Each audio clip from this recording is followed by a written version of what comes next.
Hello everyone, welcome back from Top of the Wall. My name is Mason Up, and let's get into today's deck.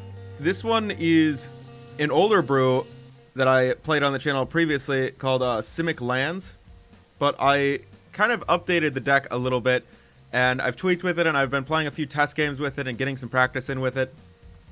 And the deck has changed a little bit here and there, with the addition of Loathsome Chimera over some of the Typhons, and swapping out the counter spells for instead just more deprives, and swapping out the remaining counter spells for condescends.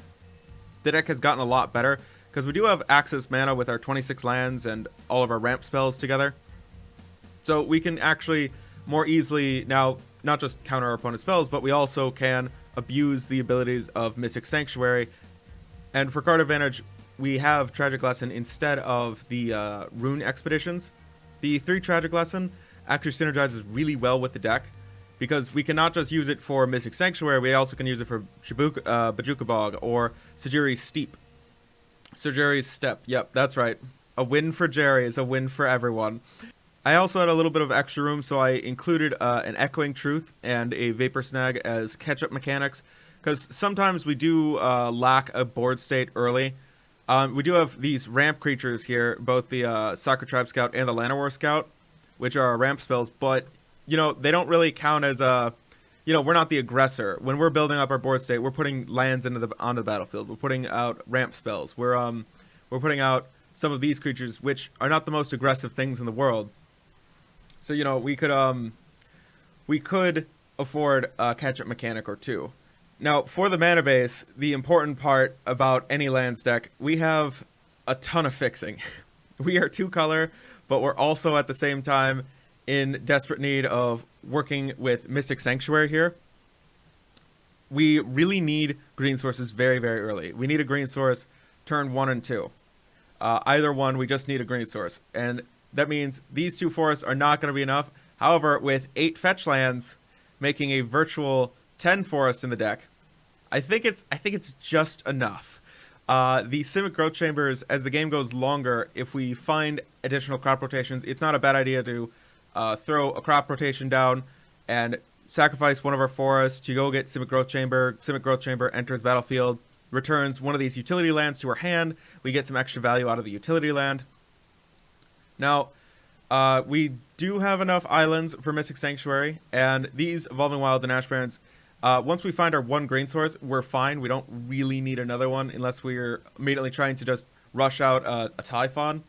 So we can just start using these to just go find islands to build up towards Mystic Sanctuary.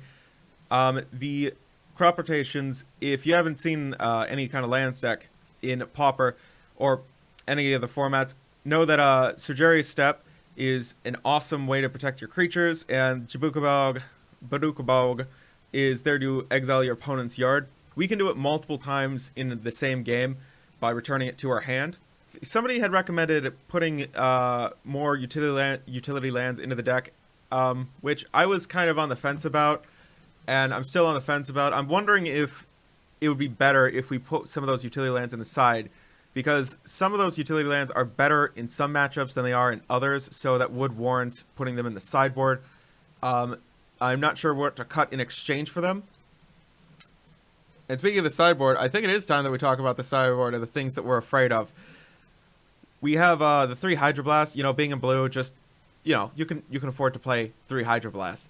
There are burn decks in the format. There are red deck wins in the format. There is Boros Bully. There's plenty of spells to hit Hydroblast with. There's plenty of reason to put in Hydroblast. Fade Away is our answer for elves and tokens. The Coral Net is there for Stompy and for mono white heroics. Using Coral Net, it gains you a little bit of card advantage or some tempo advantage. Either one. The Relic of Progenitus is great for fighting graveyards. The 2 Weather the Storm is great for fighting burn. I probably should have mentioned that with the Hydroblast.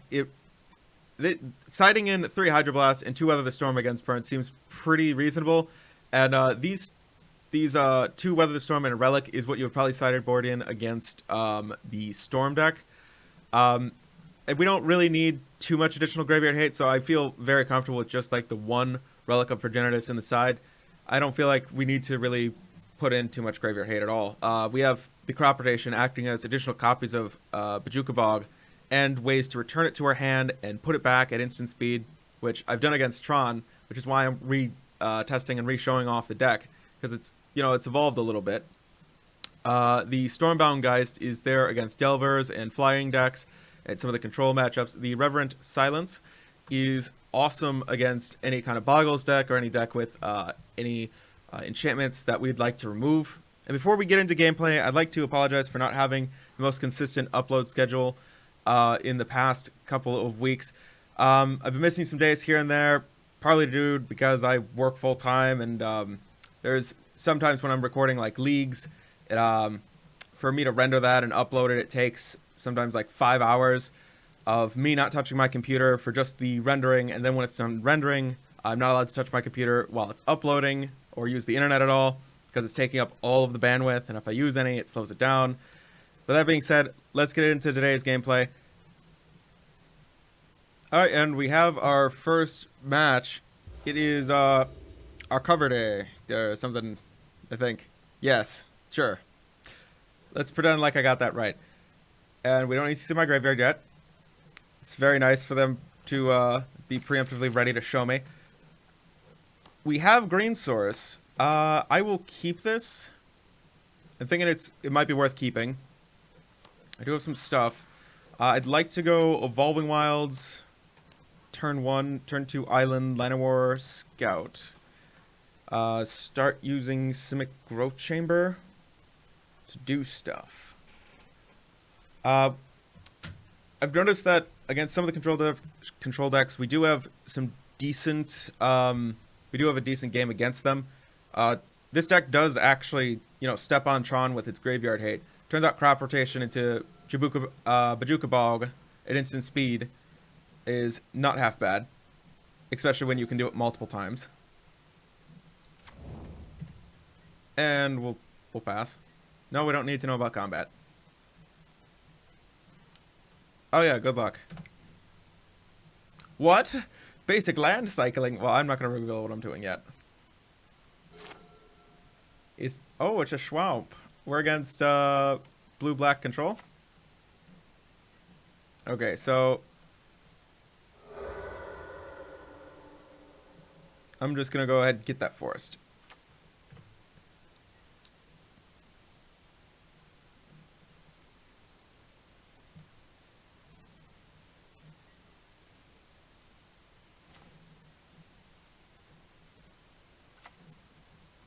They're probably holding up Counterspell. I'm just going to take a wild guess here. Just going to guess that it's Counterspell. Double blue. Nope, they let that through. Alright. They have Swamp in hand. I'm wondering if they're going to Swamp Snuff out. No. Hey, we get to untap with it. Well, alright. Well, this is nice. Simic Growth Chamber. I think I would like to tap this and use the mana to cycle Ash Barrens. Yeah, we'll return the forest. Cycle Ash Barrens. Go get Island.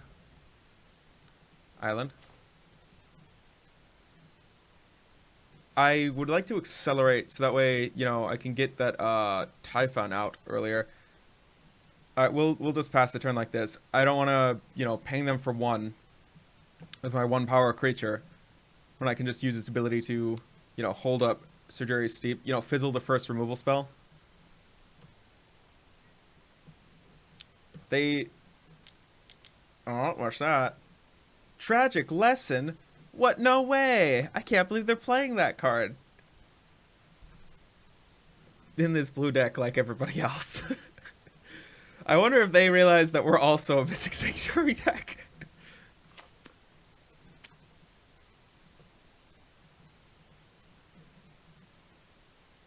Okay, so they discarded an Island. What? Doomblade? Sir, how dare you? How dare you? I'll have you know. That's right, pro-black.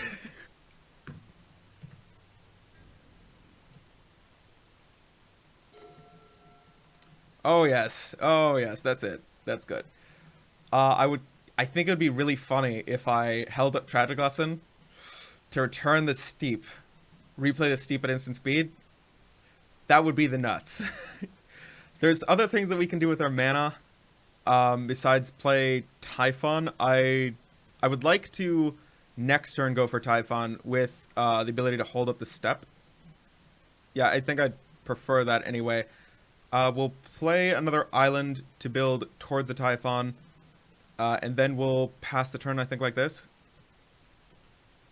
Yeah.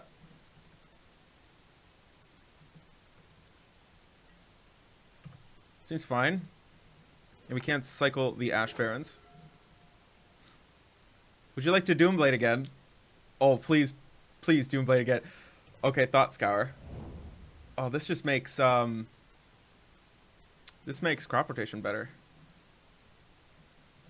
Okay. Oh, you moved to end. Okay.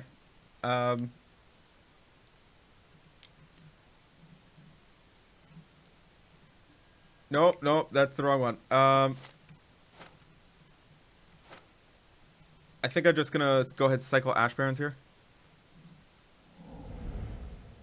Basic land. Find me an island. I'm wondering if I want to actually tap this down now. We'll have the mana necessary next turn. Can I hold up? Well, I'm gonna go ahead and play a land here. I will put into play one Forest.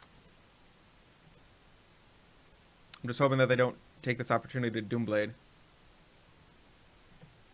They don't? Okay, that's a good sign. It's a good sign. I find another counterspell. Well, we find our first counterspell, actually. We'll go ahead, cast a Typhon.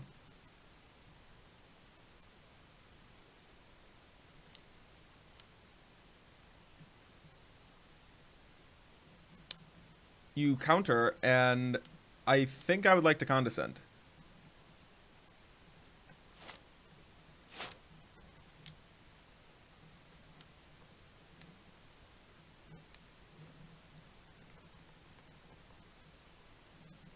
Yeah, we've paid X. X is 2. Alright, I would like to protect the Typhon. It's a more juicy target, I think. Oh, hey, Deprive is here. That's good. I like Deprive. I think I want crop rotation on the bottom. Deprive on top. I already have the one crop rotation that I'm not using yet. And I don't think that I'm going to for a second here. So I would just prefer to not have the second crop rotation. The Deprive I'd want, because that means I get the Deprive that I need for Mystic Sanctuary and the Tragic Lesson for Mystic Sanctuary. Yes! Nice. We beat blue-black control. Awesome. I'll take a Relic of Progenitus, actually. I'll take one Relic. We don't know what their win condition is. So Stormbound Geist gets a little worse if they're not playing Delver. If they're not playing a Delver of Secrets or their own Stormbound Geist, then Stormbound Geist doesn't really have a whole lot of creatures to block and sit at parity with. It doesn't apply a ton of pressure. I still want it though. It's still a perfectly good card. It's just not as great against non-Delver control decks. Plus, they're playing Doomblade. It kind of signals to me that they're not playing as many Edicts. So that also makes it not as awesome. I think that Vapor Snag is probably not as good as a Stormbound Geist, and same with Echoing Truth, because they're not playing a lot of non-land permanents. They're playing a few creatures, sure. But their creatures are not something that we're terribly afraid of, I don't think. And we can fizzle their first couple removal spells. Yeah, I think running it back like this is fine. Our deck did pretty well. Yeah, let's run it back like this. We have extra graveyard hate now, and skewed our threats to be in line with like dealing with their threats a little bit more with this Stormbound Geist. Yeah, I think this might be better. Fingers crossed. I didn't even see Augur of Bolas, which is odd. They didn't hit anything with that Thought Scour. So weird. I'll keep this again, only because I have turn 2 Forest. I'll keep.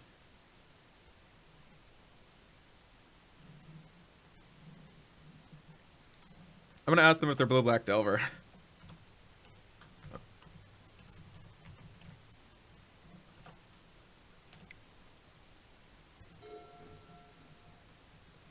They might know the jank that we're on. If they watch my channel, they're going to know the jank that we're on. Oh man. Oh, they say yes. I will pass like this. I'll fetch during their end step. I don't want to let them know too much about what's going on in my hand. Yeah, sure. Lands. Oh, hey. Basic land cycling. Oh, okay, so they prioritize getting the black source first because they want to remove our first Oh wait, yeah, that was our main phase. Whoops. That was towards the end of our turn, not their turn. Got it. Whoops. They wanted to prioritize finding mana, the swamp for Snuff Out, and finding the mana necessary for Doomblade. That makes me think that maybe we want to play Satyr Wayfinder first. Okay, they get Thought Scour. I think about Thought Scour is fine.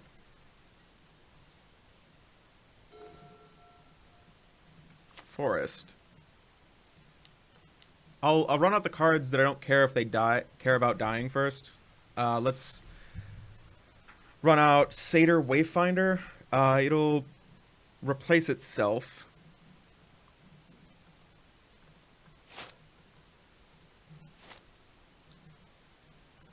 I think I want Sacred Tribe Scout to bite the dust first. I'll take this first. I would like to find some cards, please. Sure. Oh, we get another Simic Growth Chamber and an island? Wow, Ooh, and a Voracious Typhon. Hell yeah, 3 for 1. See, this is the great part about Satyr Wayfinder. You get a land, you get a creature, and you get another card in the graveyard that you can cast later. Sure. Sounds amazing. Simic Growth Chamber, I will take that because I already have basics that I am willing to bounce back and forth real quick. Plus, this guy gives me protection from some edicts, just in case. I don't think that they have them, but there's a small chance.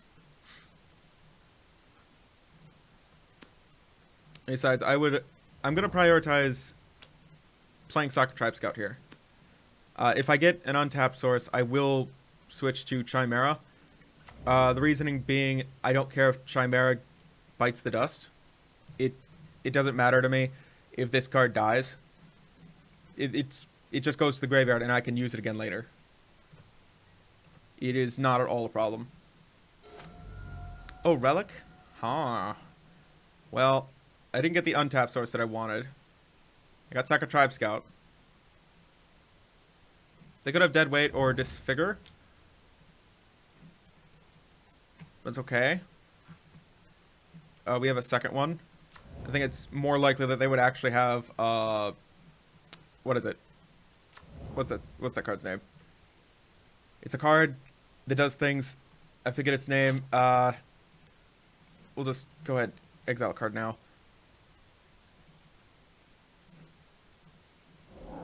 Don't Thought Scour yet. All right. Yeah, we didn't see it miss last turn, but they are playing Mystic Sanctuary.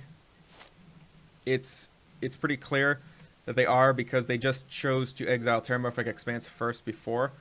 Ah, I see Delver of Secrets. All right. That's a little annoying. If we go to game 3, I'm gonna sideboard in. I'm gonna sideboard out one Chimera for the one Stormbound Geist. I'm not gonna block.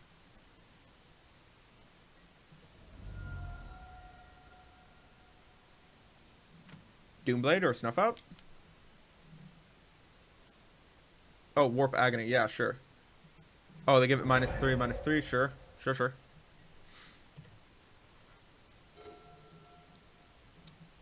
Uh-huh. God, I know that sometimes they play Force Spike, and then immediately that thought crossed my mind. God, keep working on that graveyard. I wanna, you know, do some stuff here, but that really bugs me just a tiny bit that they have a potential Force Spike. I'm gonna undo. We'll play Loathsome Chimera. Come now. No Force Spike, friend. You don't need to Force Spike anything. Alright, yeah, that's right. And we got crop rotation for Surgery Step. No, we're not gonna attack with this thing. Not yet. We can fizzle the first removal spell. Hooray. Alright, you attack for 3. Sure. God, down to 12. Alright. Okay, you Thought Scour. I see. You're still holding onto that Doomblade. Oh, you milled your own Gurmag there. Ow. That is very sucky. Very, very sucky. Let's see. I should probably punch back. I'm gonna keep up on exiling that graveyard. They don't need any stuff. They don't need to build up any amount of stuff to exile. They don't need to do that. We want them to pay full price for their Gurmag Angler. Full 7 mana for that 5/5.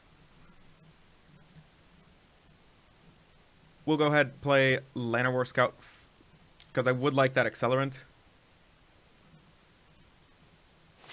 This game's going to be very long if they do. I'll pressure them with the Chimera first. See if they're willing to trade Augur for it.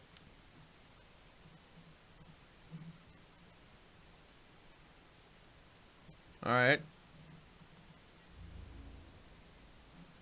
Alright, you're willing to let that trade? Alright, that's fine. It's fine, that's fine.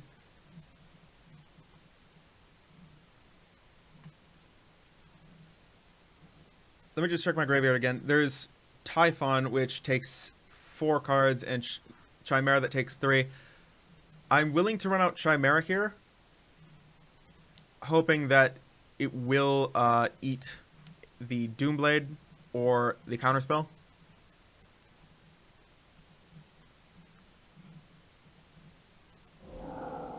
I'm kind of hoping that it will. And we do have a couple cards to start stockpiling our graveyard again. Because right now, I'm trying to get their hand down in cards as fast as possible. Because I don't know if I can outrace the Delver. Alright, yeah, sure. That's the Doomblade. Alright.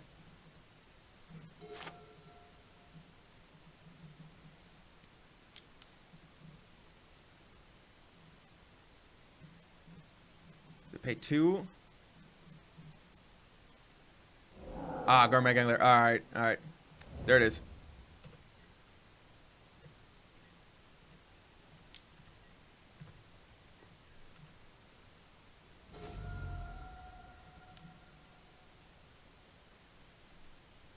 Alright, so Soccer Tribe Scout. Welcome to the party. Llanowar Scout, welcome to the party.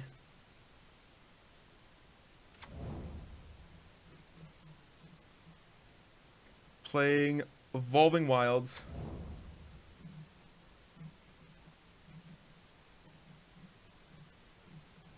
I don't think that I can get the chance to play either of these from the graveyard this turn. I'll use this to chump there. We'll go down to 6. That means 2-turn clock. We have to find answer for Delver. Yikes. Right now they have 3-turn clock. Once I pass it to them, that is, you know, now a 2-turn clock that they have for us.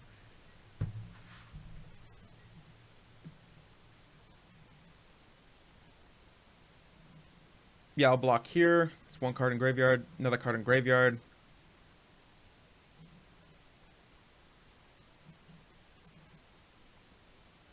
And I can play 2 lands out, sure.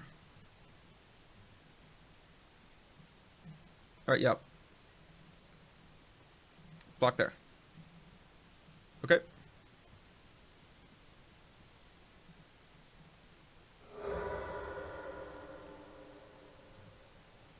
Evolving Wilds, crack. We go get Island.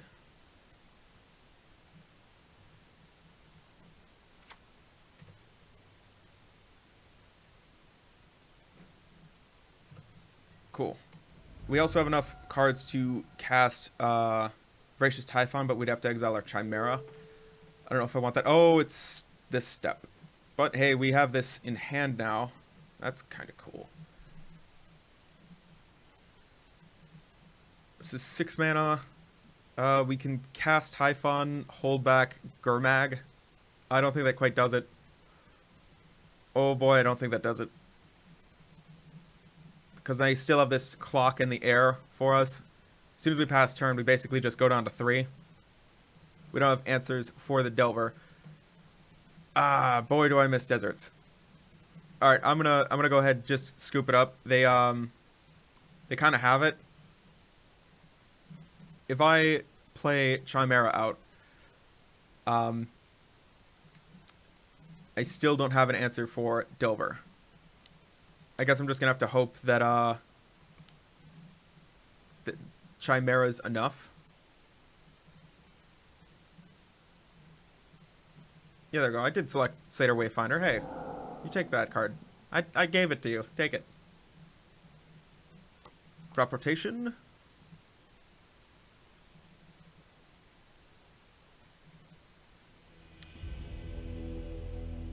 Oh, they needed to leave. Ah. Oh well. So thoughts on the deck. Thinking that last game, maybe I shouldn't have removed Vapor Snag. I probably should have kept it in just to slow down Delvers, and probably should have kept the Echoing Truth, because when they have a flip Delver, it takes them a minute to reflip it and begin attacking again. It helps buy you some life, essentially. The Vapor Snag, same thing for Gurmag Angler. I probably should have been more aggressive about exiling the graveyard and been, you know, a little bit less conservative with my relic. I should have just popped it immediately, let it go. Otherwise, I do have one of these packs though. No, I don't want to add that to the deck. I want to open up a pack. Let me open. I'm just gonna crack a pack real quick. Who knows? It could be. Oh, hey, that's actually a sweet card. Yeah. Yeah, I'm into that. Too bad I can't play that in Pauper, but I like it. I like that card, and I actually kind of like that art. That's a nice art. I don't play modern I don't play modern Boros Burn or Naya Burn in modern, but you know, I'm more than happy to accept that. Thank you very much. Kind of like a Red Hate Soul Sister. Oh yeah, no, it could go on Soul Sisters in modern. I have a lot of the cards for Soul Sisters in modern. By the way, if you guys want to see modern content too, let me know. I would be happy to take a crack at Soul Sisters in modern. I don't know how well it's gonna do in the meta with like Urza running around, or anything. I haven't played since Hogak, like before Hogak was banned. Like literally, I think that was the last time that I touched modern. But anyway, back to this deck.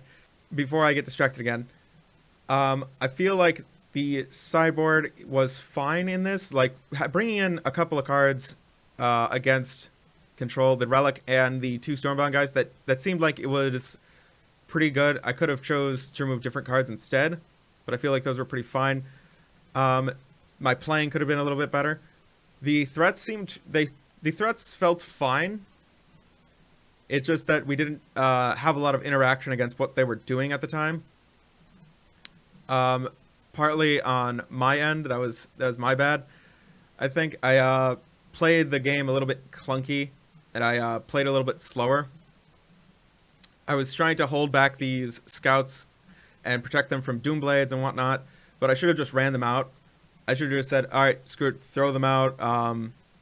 If they get blown up, they get blown up. It's fine. I can start protecting them in a second. But instead, I played the game a little poorly. So don't be afraid of throwing out your Mana Dork out into the wide open world and it getting blown up, because the Mana Dorks, if you don't play them out, you don't get the ramp. You shouldn't really be too scared of the removal. A lot of times, even if they do see it, they might not blow it up immediately, like we were seeing in the first game, which you probably should be blowing up the Mana Dorks. I feel satisfied with these 3 utility lands. I would like to add one more in the side. I don't want Gingerbread Cabin because we only have 2 forests in the deck, and I think Radiant Fountain might be okay to some degree, but it's not like we're playing the whole land entering the battlefield combo that was in the Bant version. We don't really have that, so maybe maybe we could I know what to do. We could put one of the Breeze Callers. In from the side, or one of the Cloud Skaters in from the side. You see this creature from our Bant version, it has the ability to pick up lands and bring them back to our hand. We can use that to reuse some of our land's ETB effects. We might want to have one of these in the side, just so that way we can, unleash like the combo of Surgery's Step, rinse and repeat that repeatedly, and kind of put like that soft lock on the game. It is effectively a one layer of like counter the first removal spell that you play this turn. Or we could use it to really start locking out our opponents from their graveyards. The other one, the Cloud Skater, seems also pretty good. This one, instead of untapping a land when you return a land to your hand, this one instead gives you the ability to loot. If we want to be more graveyard focused and fuel things for the Chimeras and the Typhons, and get some more cards maybe in there for Missing Sanctuary, or find more cards, the Cloud Skater might be the way to go. I think we would rather put in, they both have flying, and they both cost 2 mana, and they both are 1/1s. But I think this one might be the better option for our deck. I think looting is better than the untapping to some degree. Yeah.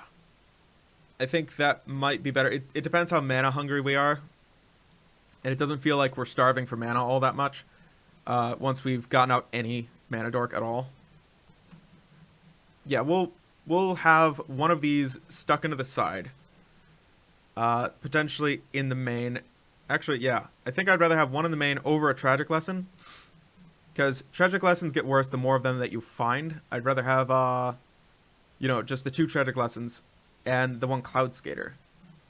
Yeah, that'll do. That'll do for a way to mix it up. By the way, if you play Delver at all, please leave a comment down below. I really want to understand exactly what is the best way to play Blue-Black Delver, because I noticed that I used to see sometimes in the meta that people would put the Augur of Bolas's in the sideboard, and they would actually have Stormbound Geist in the main. I know as the meta changes, a lot of control decks start to change the removal spells that they play, and they start to swap out some of the cards here and there, finding that some are better in some matchups than others. Like Warp Agony wasn't always there. For a long time, there was Probe in the deck. That got taken out. Thank you for watching. I hope you enjoyed the gameplay. I hope you enjoyed the deck. And I hope you have fun stepping on your opponent's dreams. Oh, God. Listen, that's part of Magic. Stepping on your opponent's dreams. It's just part of Magic. It's quintessential. That is what counter spells are for in Deprives. It's not mean. It's just blue. Thank you for watching. Coming in for that face touch. Oh, blue.